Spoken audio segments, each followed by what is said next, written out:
राधे राधे। आप सभी का अमृत कथा कहानियाँ चैनल में स्वागत है। आज इस वीडियो में मैं आपको मोक्षदा एकादशी व्रत कथा सुना रही हूँ।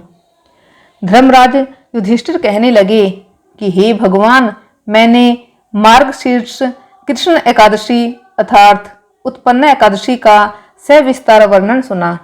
अब आप कृपा करके मुझे मार्गशीर्ष माह के शुक्ल पक्ष की एकादशी के विषय में बतलाइए।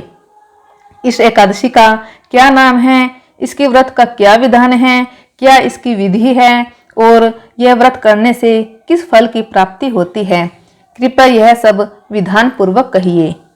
भगवान श्री कृष्ण बोले, मार्गशीर्ष माह के शुक्ल पक्ष में आने वाली इस एकादशी को मोक्षदा एकादशी कहा जाता है। यह व्रत मोक्ष देने वाला है तथा चिंतामणि के समान सब कामनाएं पूर्ण करने वाला है, जिससे आप अपने पूर्वजों के दुखों को खत्म कर सकते हैं। इसका महात्म्य मैं तुमसे कहता हूँ, ध्यान पूर्वक सुनो। मोक्षदा एकादशी व्रत कथा।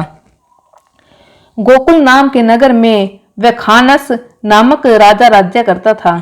उसके राज्य में चारों वेदों के ज्ञाता ब्राह्मण रहते थे। वह राजा अपनी प्रजा का पुत्रवत पालन करता था। एक बार रात्रि में राजा ने एक स्वप्न देखा कि उसके पिता नरक में हैं। उसे बड़ा आश्चर्य हुआ। प्रातः वह विद्वान ब्राह्मणों के पास गया और अपना स्वप्न सुनाया। कहा, मैंने अपने पिता को नरक में कष्ट उठाते देखा है। उन्होंने मुझसे कहा है कि हे पुत्र, मैं नरक में पड़ा हूँ, यहाँ से तुम मुझे मुक्त कराओ। जब से मैंने ये वचन सुने हैं तब से मैं बहुत बेचैन हूँ। चित्त में बड़ी अशांति हो रही है। मुझे इस राज्य, धन, पुत्र, स्त्री, हाथी, घोड़े आदि में कुछ भी सुख प्रतीत नहीं होता। क्या करूं? राजा ने कहा, हे ब्राह्मण देवताओं, इस दुख के कारण मेरा सारा शरीर जल रहा है। अब आप कृपा करके कोई तप, दान, व्रत आदि ऐसा उपाय बताइए जिससे मेरे पिता को मुक्ति मिल जाए।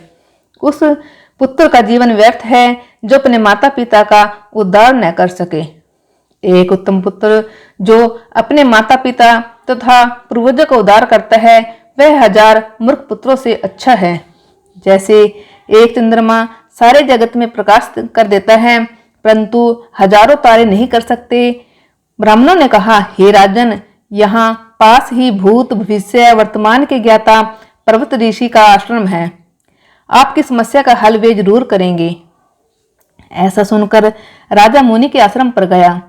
उस आश्रम में अनेक शांतचित्त योगी और मुनि तपस्या कर रहे थे। उसी जगह पर्वत मुनि बैठे थे। राजा ने मुनि को साष्टांग दंडवत किया।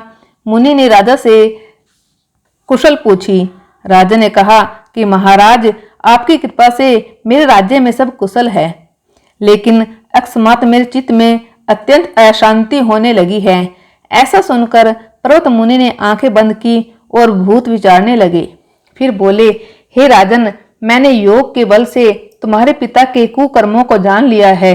उन्होंने पूर्व जन्म में कामातुर होकर एक पत्नी को रति दी, किंतु सोच के कहने पर दूसरे पत्नी को ऋतु दान मांगने पर भी नहीं दिया।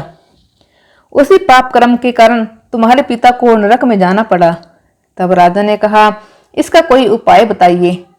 मुनि बोले, हे राजन, आप मार्गशीर्ष एकादशी का उपवास करें और उस उपवास के पुण्य को अपने पिता को संकल्प कर दें।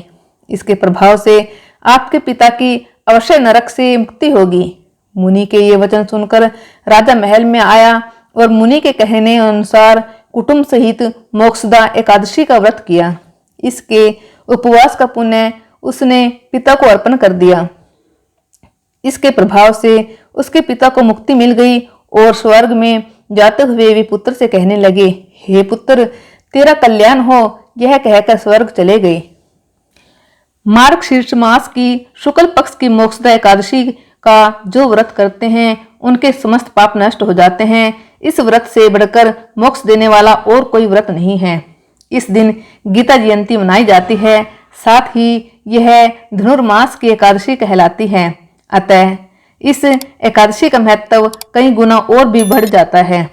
इस दिन से गीता पाठ का अनुष्ठान प्रारंभ करें तथा प्रतिदिन थोड़ी देर गीता अवश्य पढ़ें।